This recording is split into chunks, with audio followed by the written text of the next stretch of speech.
terrestre, no, assolutamente non lo è, e pare da varie classifiche comunque il circa il 15° posto. Per la cronaca, gli elementi più abbondanti sul globo terrestre sono nell'ordine ossigeno, silicio, alluminio, ferro e così via. I motivi per cui il carbonio, la crisi del carbonio è così importante sono due. Il primo è che la vita è basata su composti di carbonio. Il secondo è che il carbonio è l'unico elemento in grado di formare, combinandosi con pochi altri elementi, un'enorme diversità di sostanze diverse. Queste due ragioni sono intimamente correlate perché la vita non potrebbe esistere senza questa enorme chemiodiversità dei composti del carbonio. Infatti si ritiene che sia impossibile avere un sistema analogo al sistema vivente che noi abbiamo basato su altri elementi. Per questo motivo quando si va su altri pianeti con le sonde vanno a cercare composti organici per poter avere degli indizi se mai c'è stata vita. Infatti se ne è parlato su Marte. Okay. La chimica organica è una disciplina piuttosto recente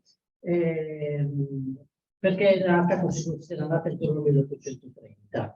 Inizialmente era la chimica degli organismi viventi, ma poi si è capito che questa enorme chemiodiversità poteva essere riprodotta anche artificialmente in laboratorio, nell'industria chimica. E quindi in questo periodo, meno di 200 anni, sono state trovate tantissime nuove sostanze che hanno trovato importanti applicazioni pratiche. Quindi le molecole organiche al giorno d'oggi sono importanti, direi essenziali nella nostra vita. Se noi tornassimo indietro di 200 anni, la nostra vita sarebbe molto diversa e penso di poter dire che 9 miliardi di persone al mondo non potrebbero esistere. Quindi qui ci sono alcune applicazioni, farmaci, fitofarmaci, fertilizzanti, cosmetici, disinfettanti, ma anche molte applicazioni di tipo biologico a partire dai materiali strutturali come la plastica, le gomme, le fibre, detergenti, prodotti per l'igiene e la pulizia, coloranti e vernici.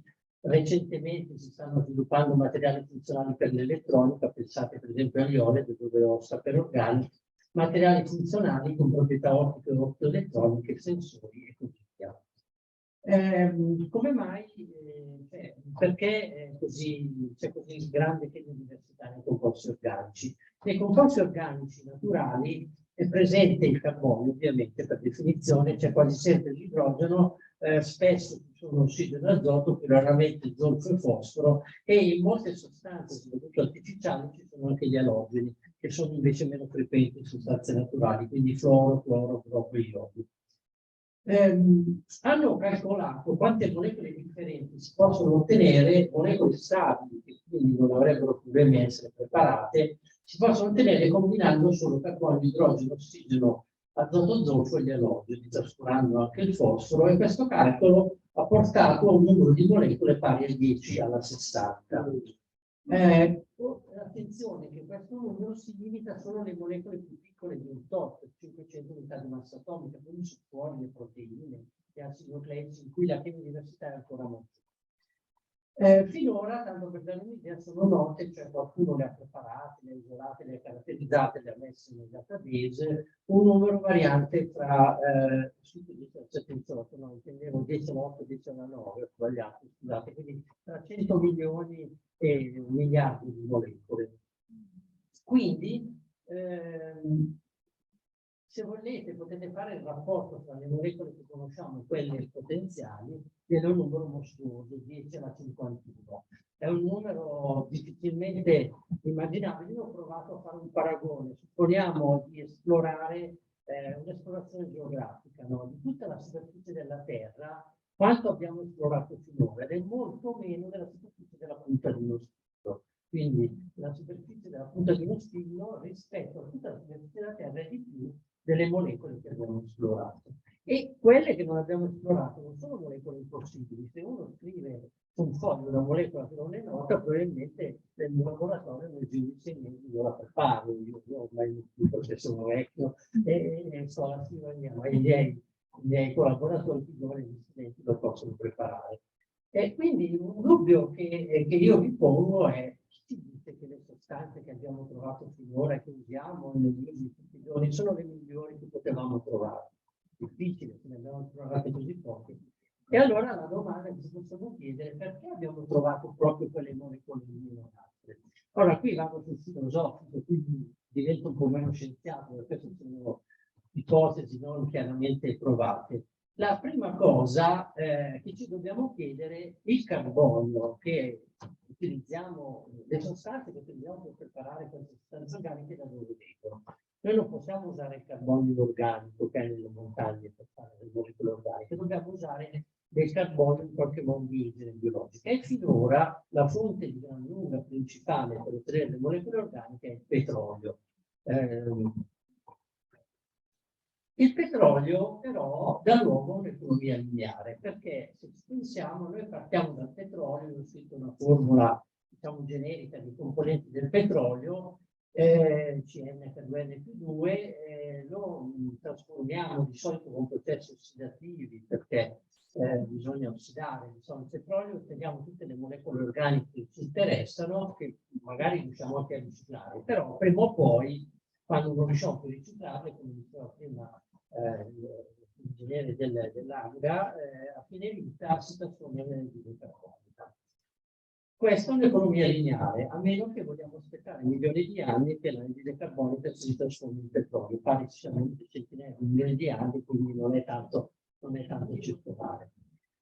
Al contrario, se noi per preparare le molecole organiche partissimo dalle biomasse, cioè da diciamo, materiale che deriva da organismi viventi, allora anche in questo caso possiamo trasformare in tutti i prodotti organici, riciclare finché riusciamo, a fine vita viene fuori l'anidride carbonica, ma l'economia è circolare, perché l'anidride carbonica viene riassorbita dalle piante per rigenerare le biomasse. Quindi questa è l'economia circolare. E diciamo che è importante quindi eseguire questo passaggio, questa transizione. Ora, se noi andiamo a guardare, solo circa il 15% del petrolio che viene estratto ogni anno viene utilizzato per preparare molecole organiche, il resto viene usato per produrre. Però il 15% non è così considerabile. Inoltre si spera che il petrolio venga nei prossimi anni di essere sostituito con fonti rinnovabili, come il fotovoltaico eolico, per cui il 15% dovrebbe diventare anche il 100%. Quindi dobbiamo pensare non solo a eliminare combustibili fossili per la produzione di energia, ma anche, se possibile, eliminarli per la produzione di molecole organiche. Perché ovviamente anche questo contribuisce allo sbilancio dell'energia carbonica. Ecco, ritornando al discorso perché abbiamo preparato queste molecole nonastre, volevo un po' raccontarvi la storia del cloro. Il cloro, inteso come molecola diatomica, Cl2, non è una molecola che esiste in natura. In natura è molto diffuso l'elemento cloro, soprattutto nel mare, è pieno di sodio. La molecola diatomica era già nota diciamo nell'800 e si è visto che era una molecola che si prestava molto bene a funzionalizzare il petrolio, perché il petrolio è formato da idrocarburi, cioè da molecole formate solo da carbonio e idrogeno. Quindi per trasformarlo nelle molecole utili che ci servono dobbiamo aggiungere qualcosa. E il cloro si presta molto bene, non è facile aggiungere degli altri atomi agli idrocarburi. Tant'è vero che sono dei tempi paraffine vuol dire relativo a reazione, vuol dire poco filtro, poco reazione. Ma si era visto che il cloro, essendo molto reattivo, reagisce, quindi può reagire con gli idrocarburi, qui ci sono due esempi, a dare dei cloroderivati, poi a loro volta possono poi essere trasformati in derivati ossigenati, azotati e così via. Però il cloro veniva preparato in laboratorio, non era una molecola facilmente accessibile. Il punto di svolta è stato nel 1892, quando è stato messo a punto, credo, alla Solvay, il processo clorostoro. Questo processo, partendo da un materiale a costo zero, non ci sono l'acqua, diciamo l'acqua del mare, quindi a costo zero, però a costo energetico, perché è una reazione elettrochimica che quindi richiede di energia elettrica, si produceva cloro, idrogeno e idrossido di sodio. Questo processo era stato ideato soprattutto all'epoca per preparare l'idrossido di sodio, perché l'idrossido di sodio serviva per tante applicazioni, per fare il sapone serve l'idrossido. Ma a un certo punto c'era il cloro, sapevano che serviva a funzionalizzare gli idrocarburi e quindi l'hanno utilizzato e hanno anche pensato di utilizzarlo come disinfettante, quindi la candeggina deriva da questo. Questo ha portato al fatto che molte delle molecole organiche che noi abbiamo preparato, che si sono rivelate utili per tante applicazioni, dei farmaci, pesticidi, anche materiali, contenevano cloro. Una di queste molecole molto famosa è il DDT, di cui mostro la formula. Pensate che lo scopritore del DDT ha ricevuto nel 1948 il premio Nobel non per la chimica, ma per la medicina, nel riconoscimento dell'importanza che ha avuto questo pesticida, che era diciamo, un insetticida che colpiva le zanzare, per combattere la malaria, che in alcuni paesi, anche in zone d'Italia, è endemica. Quindi il DDT ha salvato milioni di vite umane. Però nel 1962 è uscito questo libro, Silent Spring, in cui la biologa americana Rachel Carson aveva diciamo, portato dei dati e un uso eccessivo di questi farmaci, di questi pesticidi come il DDT, come altri pesticidi fluorurati in agricoltura, portava a dei problemi nella riproduzione di certi uccelli acquatici, da cui il titolo Silent Spring. Ora, questo è per dire con medaglia al solo rovescio, quindi queste molecole che sono tuttora, il DDT è tuttora raccomandato dall'Organizzazione Mondiale della Sanità per combattere la malaria in certi paesi. Il problema che denunciava Rachel Carson è che a quel punto lo si voleva usare anche per migliorare la resa delle produzioni agricole, non per combattere la malaria. Ora, io non voglio aprire una discussione sul fatto se è bene o male usare i pesticidi, perché non la finiamo più. Però il concetto che volevo esprimere io è questo: se invece di partire dal petrolio, noi fossimo chiaramente divisi dalla prodotti del petrolio, per motivi importanti. Se fossimo partiti invece da prodotti derivati da biomasse, magari avremmo trovato altri pesticidi non fluorurati che magari non avevano questi effetti negativi di interferenti endocrini. Vale infatti il principio che è stato enunciato da diversi, anche io ho trovato questa pagina, Chomsky, diciamo, la parabola, chiamiamola così, dell'ubriaco che cerca le chiavi di casa per essere. L'ubriaco perde le chiavi di casa, le cerca, dove le cerca sotto il lampione. Perché le cerca sotto il lampione? Perché per sé no, perché gli si vede di più. E quindi anche noi, come chimici in questi 200 anni, probabilmente abbiamo preparato le molecole che era più facile preparare dalla fonte da più partivante. Se vogliamo svincolarci del petrolio, abbiamo quindi due possibilità. La prima è preparare le stesse, uso un termine tecnico, commodities, vuol dire molecole organiche che vengono preparate in questa quantità, partendo però non dal petrolio ma da biomasse. La seconda alternativa è invece, partendo da biomasse, cercare molecole del tutto nuove, che magari sono anche meglio di quelle vecchie. Potrebbero avere, per esempio, proprietà di essere menotossiche, biodegradabili, quindi chi lo sa.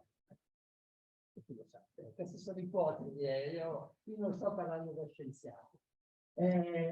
Tutto ciò ci impone di rivoluzionare un po' l'approccio che abbiamo avuto fino adesso, perché il petrolio è formato di idrocarburi, quindi molecole che contengono solo carbonio e idrogeno. Per ottenere le molecole che ci interessano, qui come esempio ho messo due famosi farmaci, l'aspirina e il diclofenac, per ottenere quello che ci interessa dobbiamo aggiungere, quindi aggiungere atomi di ossigeno, di azoto, di zucchero, di cloro, e aggiungere quelli che noi chiamiamo gruppi funzionali, che non ci sono negli idrocarburi. Viceversa, le biomasse sono molto funzionalizzate. La biomassa, la sostanza diciamo, più tipica che possiamo usare nelle biomasse in grande quantità è il glucosio. Come vedete c'è addirittura 6 idrogeni per 6 carbonio. Quindi in questo caso dobbiamo togliere degli ossigeni che ne troppi per le molecole che ci interessano e aggiungere invece altri atomi come azoto, zolfo.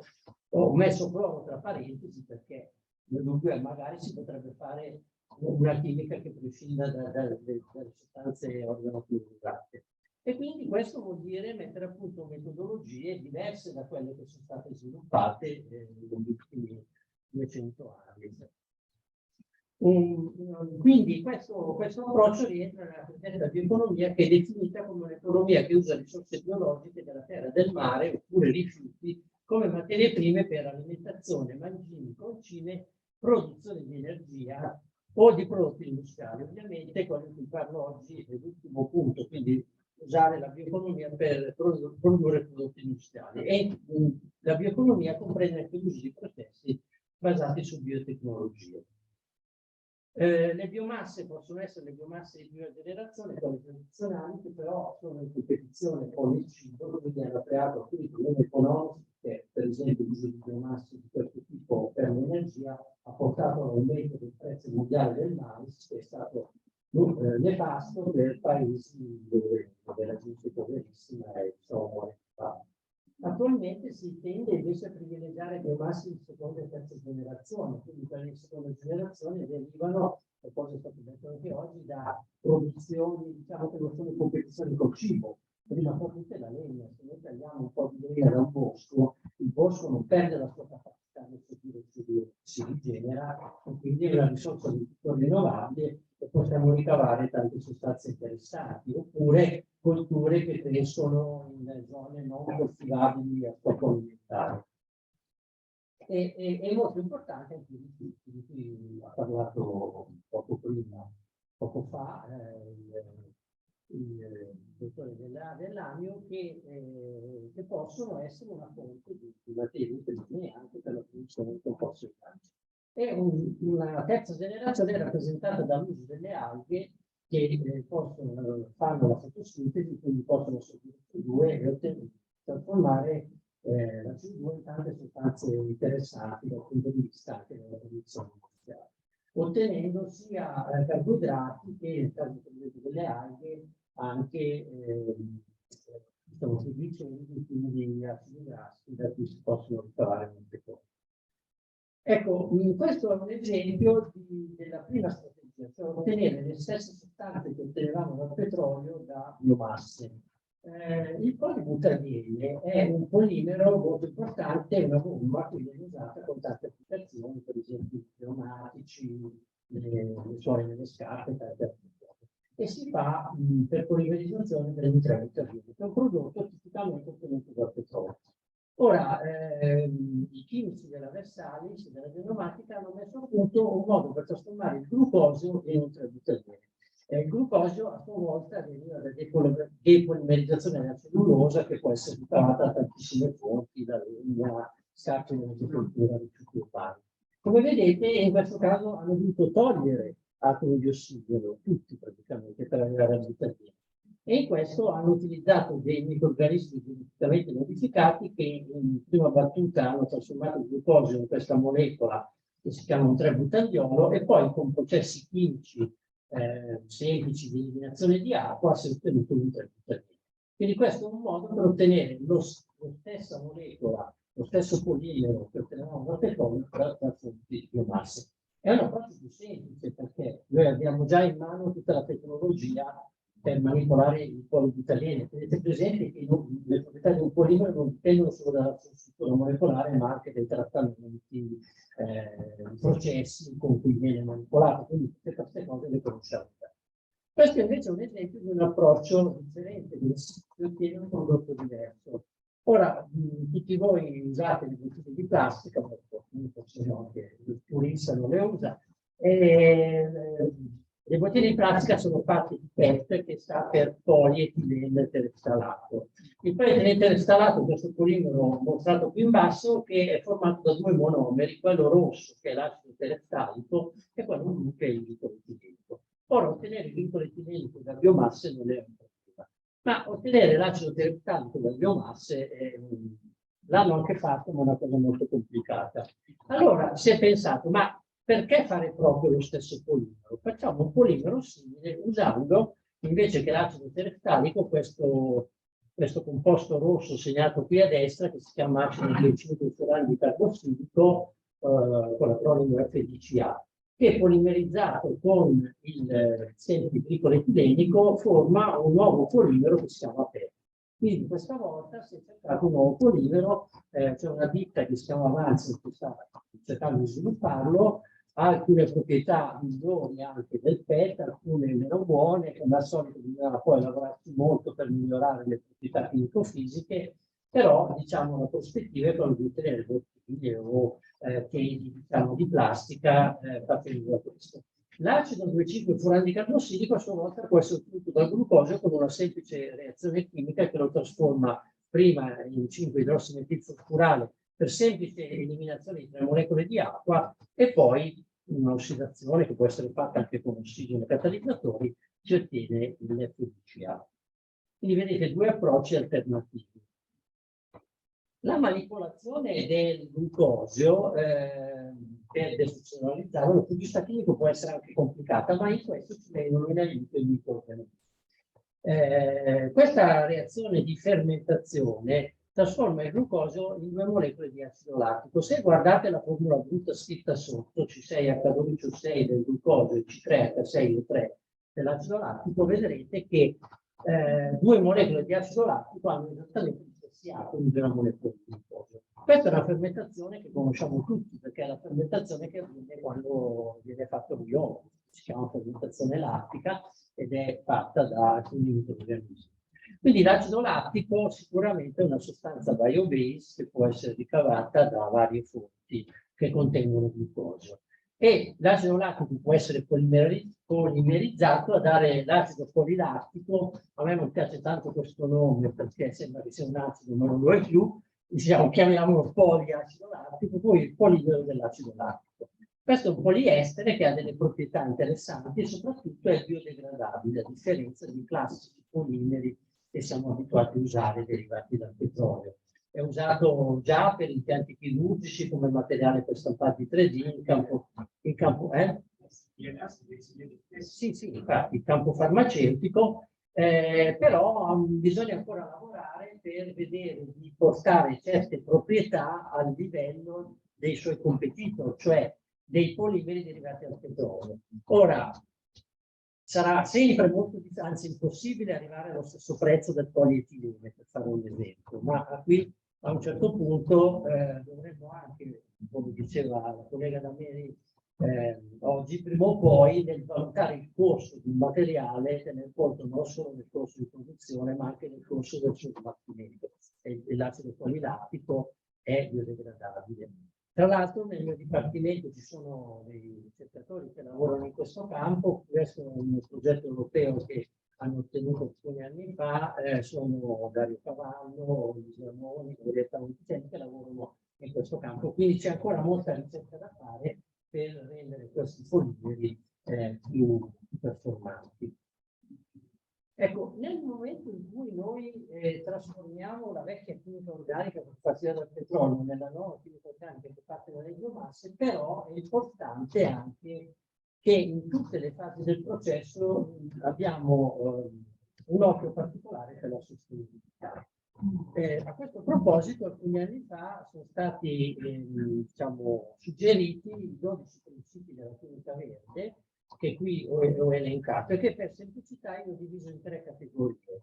Diciamo, alcuni di questi principi sono diciamo, relativi all'inquinamento globale, chiamiamolo così, quindi tendono a ridurre lo spreco di materie prime, ad avere un'economia circolare, quindi partendo da biomasse, sono quelle che ho messo in rosso. Altre, quelle che ho messo in verde, si riferiscono più all'inquinamento locale, quindi evitare l'inquinamento dell'acqua, dell'aria localmente, e quelle che ho scritto in blu si riferiscono anche alla sicurezza, la sicurezza dei lavoratori degli impianti e delle persone che abitano vicino agli impianti. Quindi vedete che tutti questi principi devono essere tenuti presenti, cioè al giorno d'oggi, mentre nel secolo scorso l'obiettivo principale della chimica organica era riuscire a sviluppare metodi per poter preparare qualsiasi sostanza, quindi l'obiettivo era riesco a fare questa sostanza, nel XXI secolo dovremmo cambiare il focus e quindi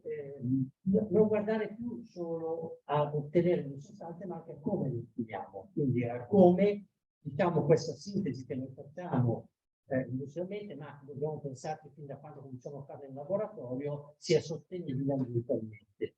Al giorno d'oggi esistono anche proprio sono stati messi a punto degli indicatori che vengono utilizzati industrialmente per valutare quando devono scegliere tra una sintesi e l'altra quale ha un impatto ambientale maggiore e quale inferiore.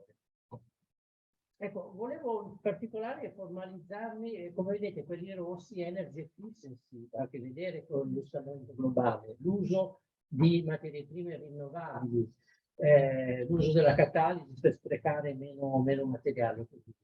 Ma volevo soffermarmi su questo 12° principio, che gli intermedi di un dato processo devono essere valutati in modo da minimizzare la probabilità di incidenti.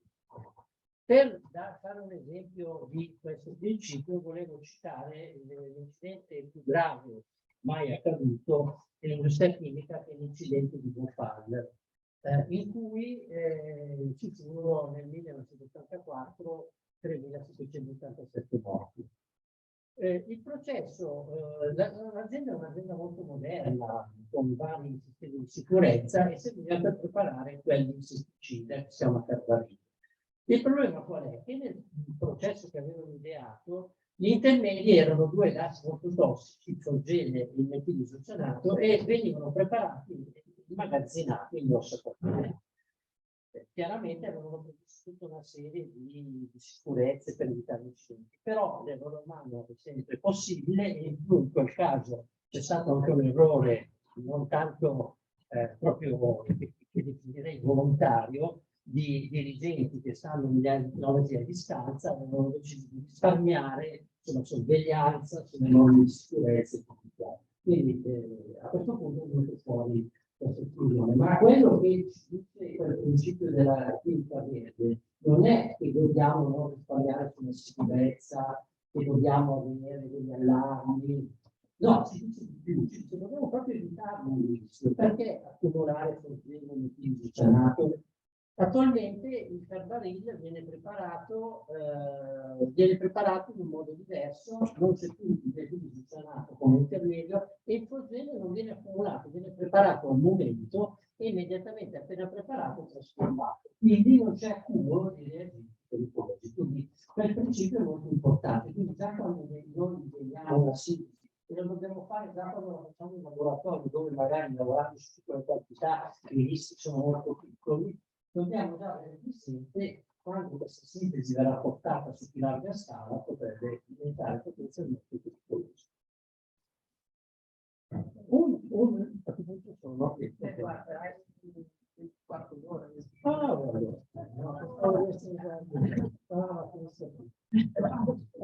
Una cosa che ci può dare una mano molto importante nello sviluppare questa nuova attività fatta da biomasse sono le cosiddette biotecnologie bianche.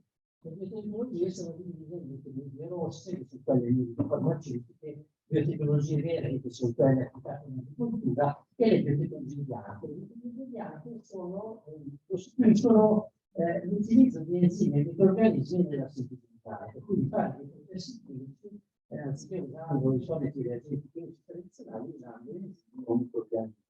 Quelle due cose sono abbastanza correlate, perché gli enzimi vengono normalmente prodotti da microrganismi.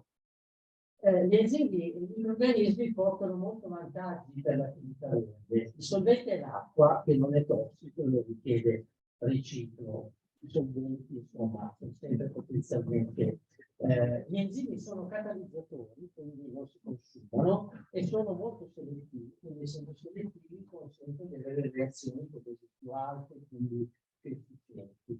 Le reazioni sono condotte a temperatura e pressione normali, ambienti, o leggermente più alte a temperatura ambiente, quindi non si tocca andare a sottopressione, a temperature molto basse e così via. Gli enzimi sono non tossici, sono biodegradabili, e essendo selettivi molto spesso non richiedono stadi aggiuntivi. Non è chimico, magari un po' fatica a capire, se noi abbiamo una reazione non selettiva, talvolta dobbiamo fare un giro più lungo, in poche parole, fare più reazioni, più passaggi, mentre così si può fare.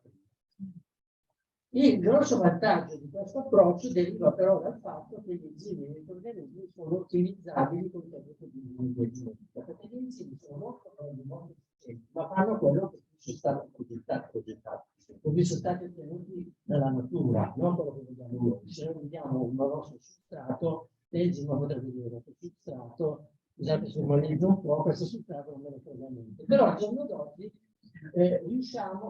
riescono, chi lavora in questo campo, a ingegnerizzare gli enzimi, quindi riescono a far sì che gli enzimi facciano cose che magari che non farebbero l'enzima, diciamo, naturale non fa, ma modificare. Però anche questi enzimi modificati non sono sostanze strane, diciamo, artificiali, perché comunque sono formati tutti dai soliti 20 aminoacidi, e sempre quelli, e quindi sono sostanze perfettamente atossiche e biodegradabili.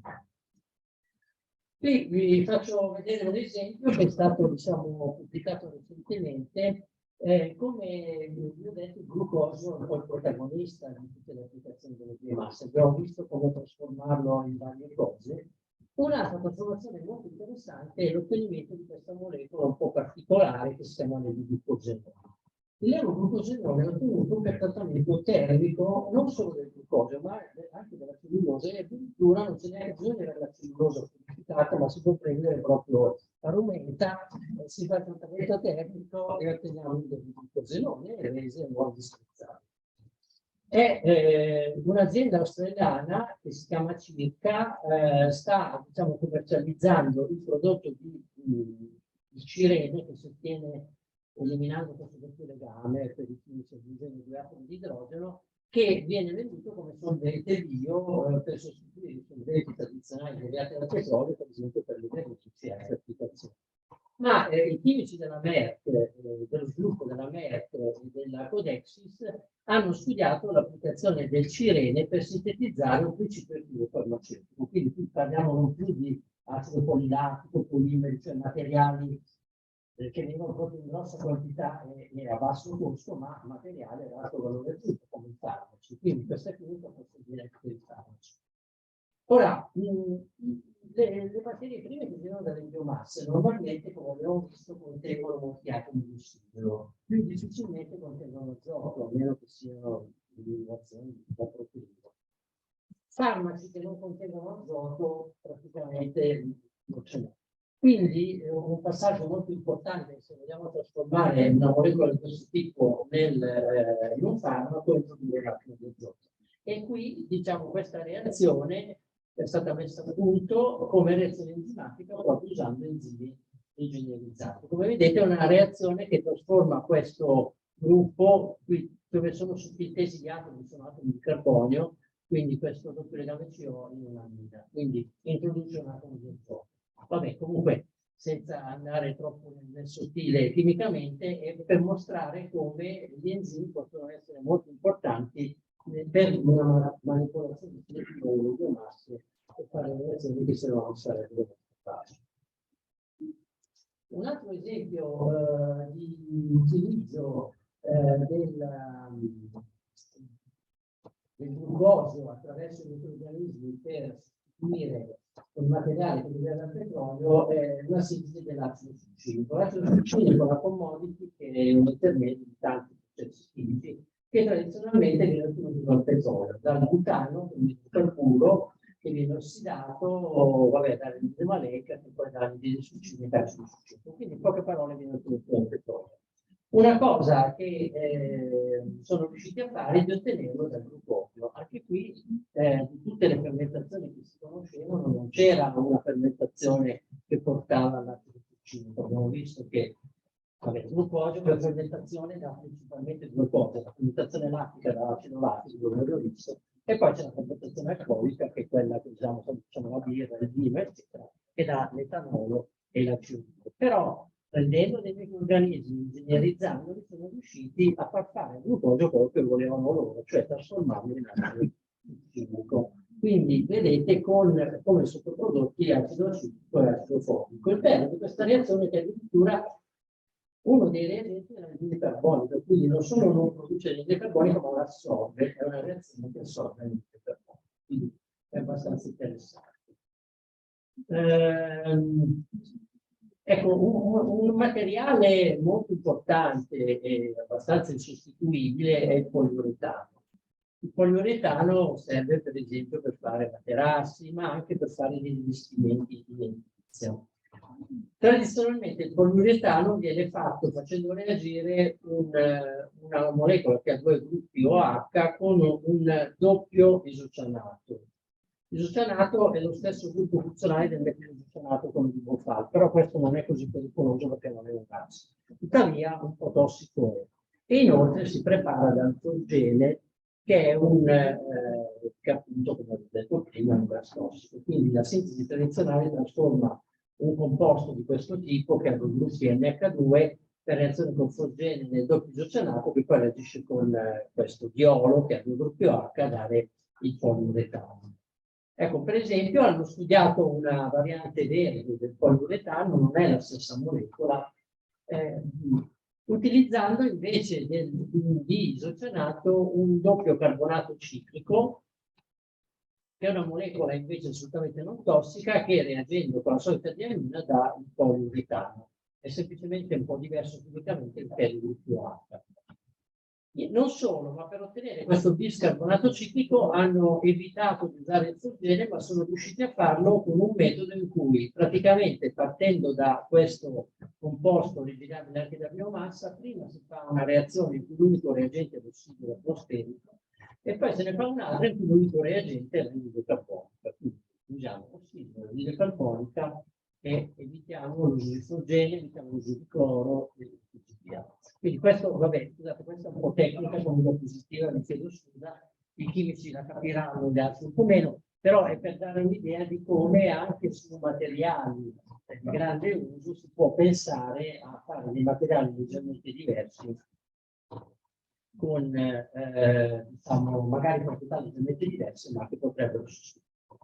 Quindi come conclusione, come ho già detto, mentre nel XX secolo l'enfasi nella chimica organica era riuscire a preparare qualunque molecola, non importa come, nel XX secolo vale la massima di Thomas Ion Eliot, quello che conta è il percorso del viaggio e non l'arrivo. Quindi conta molto soffermarsi non solo su fare nuove molecole sempre migliori, ma anche su come possiamo produrle rispettando i 12 dettami della chimica verde. Quindi partendo da materie prime rinnovabili e seguendo i precetti della chimica verde in modo da avere minore impatto ambientale, maggiore sicurezza, minore spreco di materiali, riciclo di tutti gli stati. Un po' quello che diceva la Danelli nella prima conferenza, applicato anche all'industria chimica. E questo significa qualità. Ora, quando si parla di qualità nell'industria chimica è un po' difficile capire questo termine. Come dico, è stato messo in qualità una lavoratrice che dopo 30 anni ancora non si è rotta.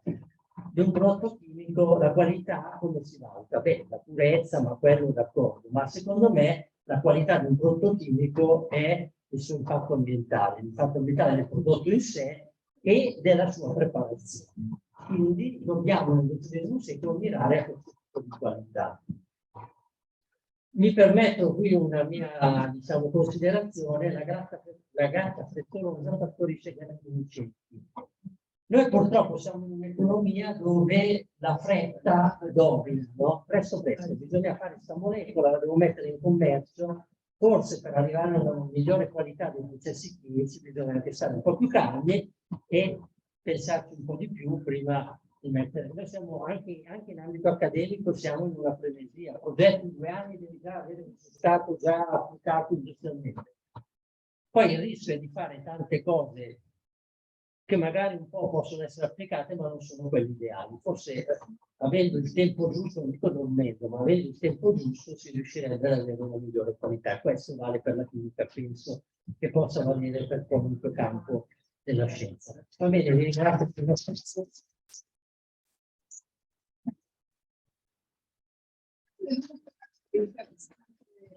Mi piace molto come terminato questa gara per quello che dicevi, comunque sono perfettamente d'accordo su quanto hai detto in conclusione. C'è qualche domanda? Una domanda da Giulio. Grazie. Smentitemi se il primo pezzo è sbagliato, che subito dopo ti faccio una domanda. Più o meno la vita appena può si insinua in qualunque piccolo fatto. Quindi l'idea di aumentare di molto la biomassa mi sembra non corretta, nel senso che la biomassa che c'è adesso più o meno è quella che ci sarà. Noi come umanità in questo momento consumiamo il 6% della biomassa, tutti da soli. È una cosa assolutamente spaventosa.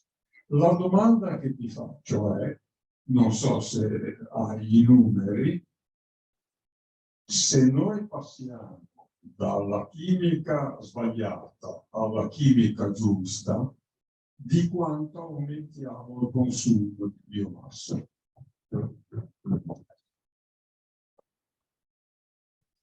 Ma che non credo tanto. Quello che tu dici è vero, è un problema se noi pensassimo di usare la biomassa per generare tutta l'energia mondiale che attualmente generiamo dei combustibili fossili. Sono stati fatti dei conti, bisognerebbe però diciamo che l'energia può essere prodotta non da biomassa, da luce eolica,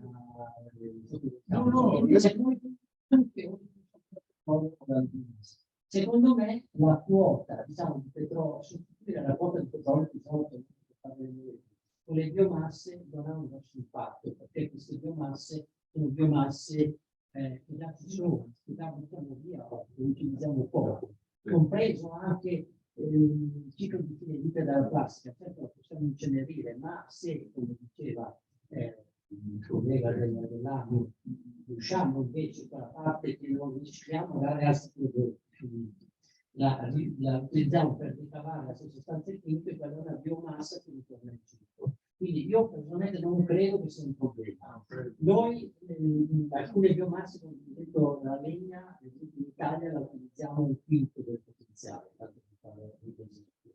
In Finlandia anche ne hanno avuto di più, però non tutti, magari usano di più, la usano magari per scopi energetici, però ci sono un sacco di biomasse che attualmente non sono utilizzate, che non vanno a competere con, diciamo, per esempio, solo quello che possono fare con le alghe, gli scarti, tutto quello che noi buttiamo via, per tenere il materiale gli scarti dell'agricoltura. Vanno confrontati con il numero di gigatonnellate di plastica che noi oggi, megatonnellate di prodotti che noi ricambiamo dal petrolio. Quello sarebbe il confronto. Io ho cercato un po' di giro, mi sembra che noi ogni anno produce 500 milioni di tonnellate di prodotto. Non è poco, però 500 milioni di tonnellate.